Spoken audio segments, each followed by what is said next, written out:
Sex Talk with Erica Miley. 'Cause sexuality is tough. And okay, sex just isn't good enough. No. Sex Talk with Erica Miley. Hey folks, welcome to Sex Talk with Erica Miley. Erica Miley here. Y'all, I got a doozy for you today. I have a book that I just cannot wait for every single one of you to read. The thing that I took away from it, I think right out the gate, was that this book is incredibly reachable. I have for you authors, clinicians that are just incredible of the book Women and Kink. I have Jennifer Rehor. She is a licensed marriage and family therapist, certified sex therapist, author, owner of Affirming Therapy Center in San Diego, and does virtual and in-person work. And I have Julia Schiffman. She is an associate clinical social worker, author, community activist, seeing clients in California virtual only. Y'all, I feel like we have three very overachieving humans in the room. Just saying. Yeah. So welcome to the show. I'm so glad you have joined me today, and I cannot wait to dive in deep into this book and hear some of your reflections about how and what it is done, and maybe even in your clinical work. So this book is based on the research that you did, and Jennifer, am I correct in understanding that you started the research, and it's nearly 1,600 women and their personal stories about their relationship with kink? Can you kind of talk about how this concept came from your original research? Yeah. So I was conducting research for my master's thesis. I was a graduate student at San Francisco State University in their human sexuality department.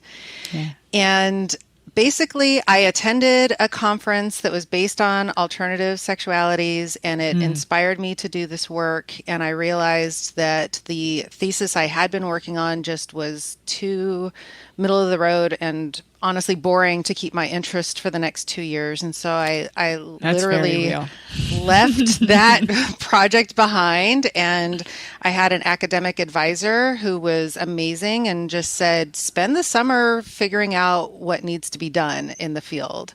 And so I looked up all the different articles, anything that had to do with sadism, masochism, bondage, fetish, exhibitionism, all the things that fall under the kink umbrella. And I categorized them in my computer and found like all these articles based on men. And 2 based on women. Yo, like this is like, I just want to just pause here for a second. There's so much shit. There's so much shit in mental health, in sexual health, in medical, in the world of medical research that is based on penis bodies, right? Yes. And our perspective, by our, I mean those of us with vulvas, it's often missed or seen to be the same without any clear delineation. Right. And so oftentimes in like just sex research, they'll research men and just apply it to women. And in this realm, previous researchers had made the assumption that because so few women participated in these studies, and we're talking like 1970s, 1980s, that there's just no interest, and the only women who have an interest are doing it for financial gain as their only reason. And it turns out I think primarily because the way that they could recruit back then for these studies was in the back of S&M magazines. Right. Okay. And so though the backs of S&M magazines was often a place for finding other partners. And so who's actually going and buying those magazines? Who's actually going and reading the backs of the magazines? And who's actually going and responding to a mail-in survey in the backs of these magazines? And so I don't blame the researchers. It's not their fault at the time. It was pre-internet as we know it. Yes. But at the same time, it did leave this void in the academic body of literature on, these previous studies would talk about oh, we're going to compare these, hundreds of bisexual men with heterosexual men and homosexual men and all these, and like what activities they do and what meanings they can get out of it. And there was just really nothing about women that was comparable to that. So that was the spark of this study. It was, okay, there is a dearth of information in the academic literature that has led to some assumptions and misconceptions that women don't have an intrinsic interest in sadomasochism or bondage or fetishism or any of these things under the kink umbrella. And yet I knew, as a person who has attended women-only kink events, that this is simply not true. However, in academia, if it's not published, it's like it doesn't exist. You have to have the work. You have to simply put out there, I am testing this hypothesis, and it either is or isn't correct, and then it gets published, and then you actually have that as part of the literature. So that was my ultimate goal, was to fill this void in the literature. I mean, it is a giant, big old deep hole that we're going to still need to shovel things into to even understand all of the elements of it. And the stories in this book, y'all go get this book. It is wonderful to just read directly from other people who have similar experiences and how they're trying to balance some of their desires while also have different kinds of relationships. And I do think, like, we know that the variety of human experience is vast, right? I think maybe the invention of the internet has now exposed many, many, many more of us than there would have ever been before to understand that. That being said, like, when you think about kink and identity in particular, and women's identities in particular, because that's even more narrow, like you just said. The book, you directly comment on the differences in how folks described the place in their life that kink holds.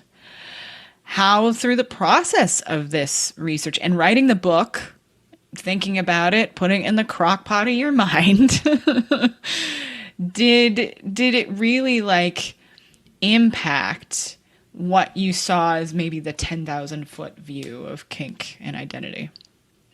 I just see this giant space. I can only imagine what the two of you were thinking while you're listening to these stories. Like, how did it shift and change how you saw the world of kink and women? When I think to this moment and I think to this, like, huge view, I think the beginning started when Jennifer and I went to the ASEC conference, and I was doing a poster with her on our work. And it was before the book was being actually written. So this kind of goes back a little bit. And we were talking about the reasons why people engage in kink, which later we pulled out this section of the book and realized that we need to talk about identity separate because it's just so big. But one of the last reasons was identity, that this was a part of people, part of who they were, and it was integral to how they function in the world. And that was huge, and a reason why they were engaging in kink. And then we also talked about how people were experiencing themselves, finding themselves in different parts of their lives, meaning people were new since the beginning of time, like when they were young, and then other people were just discovering this part when they were 60 years old or maybe in their 20s and saying, like, wow, like, this is a part of who I am, and if I don't have this, then I don't feel complete.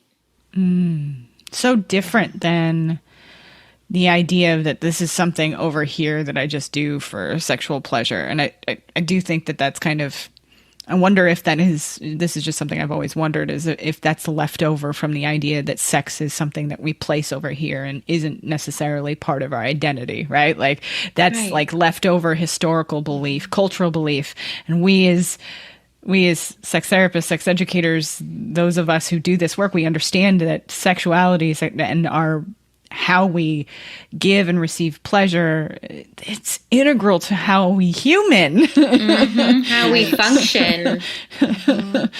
Yeah. And so it was really, to me, it was lovely to see that you explored that this was a big part of identity. Jennifer, do you have any reflections on that? Yeah, I was just going to add that for some people, yes, it's like they somewhere along the course of their lives realize that, no, this is really who I am.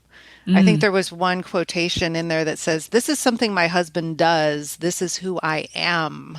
And that's a way of showing that it can be both. For some people, kink is just something that they do. It's something that they might dress up at a fetish event once or twice a year, and that's really fun and exciting and exhilarating, but they don't identify as such. And for others, they're like, you can put me anywhere, and no matter where I am a mistress or a sir or a submissive or a fetishist, right? Like, this is part of me, and you can't separate that part of me any more than you can separate other aspects of ourselves. And just, I just think that that's so, it was so beautifully put in the book and what you've just said, that how people think about this in their inside themselves, or even just as something they do, it's incredibly nuanced. It isn't just one thing. Right.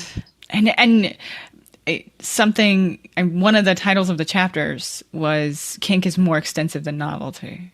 Right? Kink is more than novelty.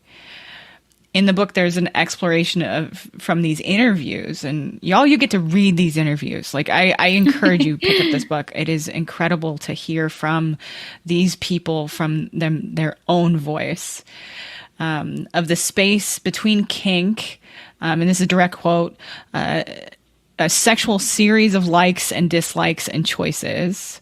And then this other side, which is another quote, which is 24/7 comprehensive lifestyle. It just seems that we're trying to understand this space between here.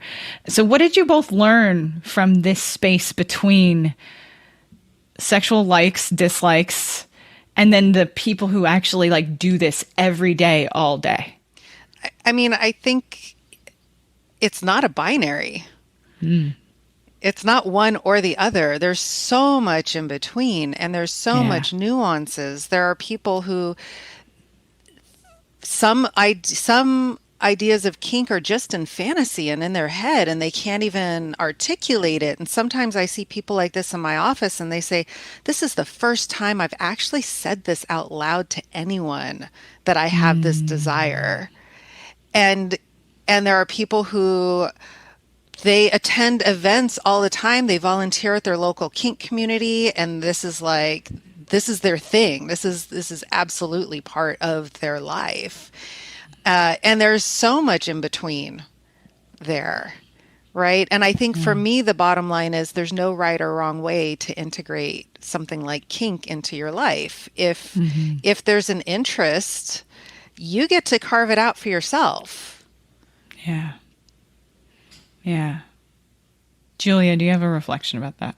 Definitely. I love what Jennifer said, and what she says reminds me of this quote in the book. It's one of my favorite quotes, where she's saying she's new to the lifestyle, but if she were to answer this survey in 6 months, her answers would be completely different. And I think that's a reflection of this section. It's in the section saying that, this identity and this spectrum can move. And you can grow, and you can grow along the spectrum. I think Jennifer and I were talking about, it's not necessarily linear. It's kind of like 3D and 4D. And that in any time you can find another part of you along this journey. And that when you are having one part of your identity, you can also explore another part. And that also things can move and grow depending on your relationship as well. And that can be dependent. And that can grow and change as your identity moves, or that you move into a different part of your life, and maybe that part of your identity moves forward and then it moves back.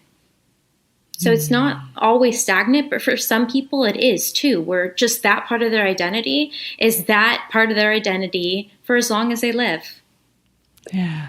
I think it's so interesting. I was struck by the movement part that you were talking about. And I remember being in a training with, which I'm sure both of you are familiar with, but I know the listeners have heard me use this example before from Midori, one of our wonderful longstanding sex educators in the field, who talks about being a snake and that they only need to eat once a year. And I think that that's a really interesting way to think about it, right? Like that maybe there is this thing that you like to do either for sexual pleasure or just other kinds of pleasure. And it isn't necessarily something you have to do 24/7, but it also may change and become something different as you go through your lifespan. Yeah. And isn't that amazing? Yeah. Yeah. Mm-hmm. So much cooler. So much cooler. Yeah. Then we've been like, I mean, our education, especially like in elementary schools and high schools, especially in the United States, is very limited and pretty much ends with puberty, and then you might have a baby, right? Like that's pretty much it, right? They don't talk about the growth and the change and how our bodies change and how our likes and dislikes change and how we develop as humans. And I just hear you talking about this this alignment and this movement, and then it very well could be part of your developmental change. Mm-hmm. Yeah. I'm curious, like, I know when I was reading some of those stories, I was just like, it was just, again, folks, the kind of research that Jennifer started is what we call qualitative. So it is stories. It isn't just somebody took a bunch of surveys and gave a bunch of numbers. It is these folks' words, their report of their experience. And these direct stories, it was interesting to read the balance between each of them, each one of them were trying to make a different balance in their life between romantic or primary partnership, the other kinds of relationships in their life, and their desires. I'm kind of looking for some reflections from both of you about this balance that you heard from these folks and how they were trying to understand it in their everyday lives. Yes. I can jump in. So I think that the balance between desire and everyday life happens in every relationship, not just kink relationships. Mm-hmm. I think people come into our office and talk about that struggle between igniting their sex life or how to fit it in. We have stressors every day, talking about, work, talking about, even just traffic that really crashes our desires sometimes. And so I think also just, how people bring in desire into their relationships. They really talk about it through kink and what kink means to them, meaning is it in the bedroom just for them and that's how their desire gets ignited, or if they take it outside of their bedroom and into their relationship bounds and what that looks like in terms of maybe going throughout their day and that's how they ignite their desire and that works for them. And so also maybe they might not find that their desire is within their relationship. And some of it is and some of it isn't. And so they open their relationship to find it within different relationships. And we talk a little bit about that, about being open for different reasons, open for kink, open for sex, open for relationships. And so a lot of women talked about the different relationship combinations or the different ways that they have relationships in order to make something that meets their needs. I think Jennifer has more to say. Yeah, I think, Julia, what you said is really spot on and a little bit overlap with what I had in mind, but I think it's my take on this idea of desire and relationships and trying to find balance. I'm trying to think from a sex therapist perspective. Oftentimes we're looking for the overlap, right? Like where is that in-between space where both partners or all partners have shared desires, right? And sometimes, I've had people come in my office and say, I'm not kinky and my partner is. And it's like, okay, can we unravel what that means? And it turns out actually there is some overlap. There is some interest in shared activities. And that's wonderful when we can find that. At the same time, what happens to those parts that aren't in the overlap? Yes. What do you do with that? Right? Or what if there's not enough overlap to keep a sexually satisfying relationship? And that to me is it's sad when you have someone who is completely in love with their partner and they're not sexually satisfied with them. Yeah. Right? Because love and sex sometimes go together, but not always. Yes. And we have sometimes two partners can both be kinky, but in very different ways. Yeah, absolutely. Yeah. Right? Or too similar, right? They're both dominants or they're both submissives, and it's harder to find that overlap in those cases. And so going back to what Julia said of if the partners are willing to have some flexibility in what their relationship agreement looks like, then being able to have some kind of openness in the relationship so that these other desires can be met is a way of a partner supporting their person and their sex life, even if there's an incompatibility. And at the same time, it's also, I think, important to point out, we don't advocate for or against open or closed relationships. And if a couple comes in and they want to explore opening a relationship, that takes some groundwork before just jumping in. Does. Because that's for the back row, y'all, it takes some time. If you want to open your relationship, it's not something that just happens, and it requires a lot of exploration to determine if it's something for you or not. Yes. And that's something I really enjoy working with couples on, creating a relationship agreement that's much more than just rules, but rather, what's your vision? What's your purpose? Like, let's really lay down some groundwork here, because just jumping in or just saying, oh, we'll just do whatever and explore, and then there's a train wreck that we have to clean up afterwards. So don't do that. Yes, don't do that. Don't do that. Don't do that.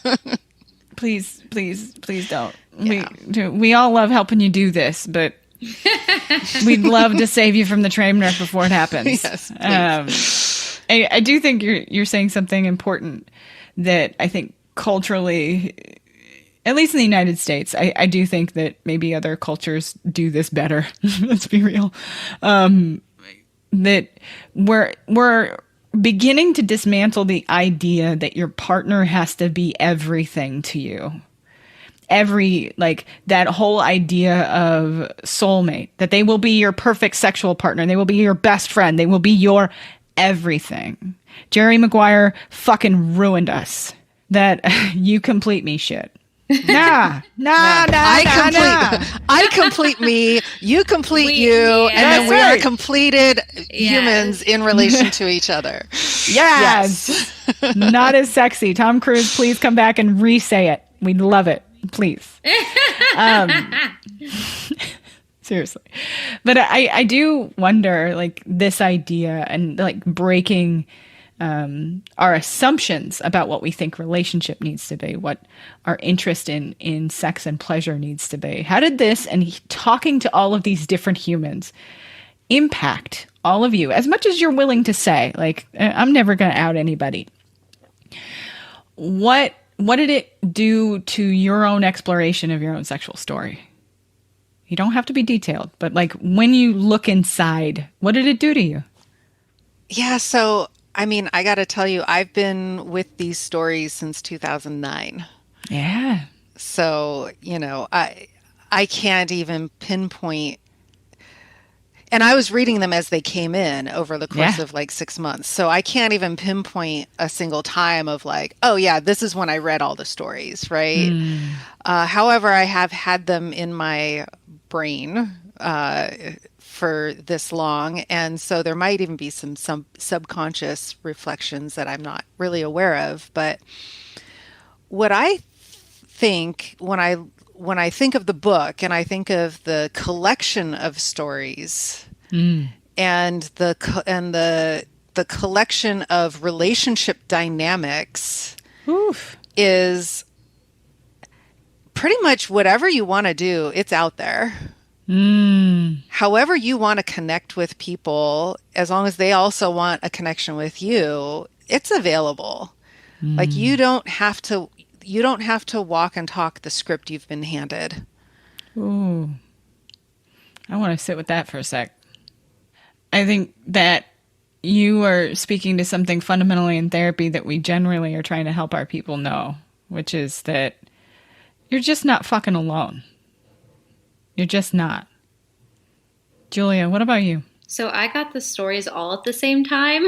So opposite of Jennifer. But that's a different experience, I bet. It is. So I got like this, it was almost like I felt like I put a funnel in my mouth and they all got like eaten up at the same time. That's literally how I felt. Because she gave me like all the data and was like, all right, sort through it. And I was just like, just reading all of these quotations. And I was just like, yeah, ooh, yeah. That's just everything was lighting up inside. And what that literally meant was that I felt so affirmed. I felt so heard. And I was given more permission to be who I was and to live the life I was living. And I think that is just the underlying message of the book and what I want people to know and to feel, that, you know, you can live the life that you want to live. And yes, you are not alone. And that we do this all the time in our therapy room, giving permission for people to feel how they feel, to live the life they want to live, and that you are normal and you are okay. And I love just jumping on top of what Jennifer said, that you can build the family you want. You can build the relationship you want. And even a woman said that in a quote. She's like, if I had only known that I could do this and build the family I wanted, I would have skipped like 2 divorces and things like that. I also want to add to, so that no one misses this in the book, is that they say that 2 minds are better than one, and Jennifer and I are always like together, but many minds are better than one. And there is a sacred treasure in the back of the book, which is the appendix, okay? And in there, we put little treasures, such as like a whole list of role plays, okay, that all these women came up with. You don't even have to think anymore. Yes.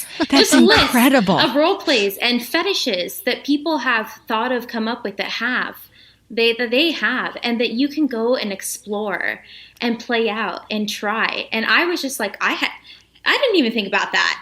That's amazing. That's fantastic. I'm going to go try that. Like, yes, that's what you did. And all these people did the Googling for you. That's incredible. They did it. So that is a hidden treasure. Don't miss the appendix. Don't miss the appendix. Okay. Also, like the idea of finding a family, finding a community. Like I know, I mean, we're going to get here to how do people find this book and where to buy it and all those things in just a second. But y'all have this incredible pin and you're given, they have been lovely to give me one. And, it's a little heart and it's pink and it says Women and Kink. Women and Kink. Yeah. Women and Kink. It's awesome. And y'all, I am going to, when this comes out, you'll see the picture. I'll have it. I'll have my pin and I'll have the book. It'll be on my Kindle because that's how I read shit anymore. Great. And we all want you to use this hashtag, welcome to the sisterhood of Women and Kink. Because this is a community. This is a family. This is a sisterhood.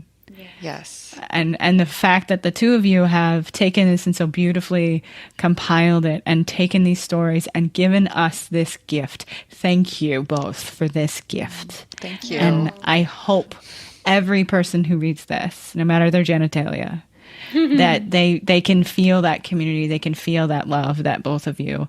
So yeah, listen, anyone can join the sisterhood. Anybody is a part of it. It is not based on any identities except for that you want to be a part of the sisterhood of Women and Kink.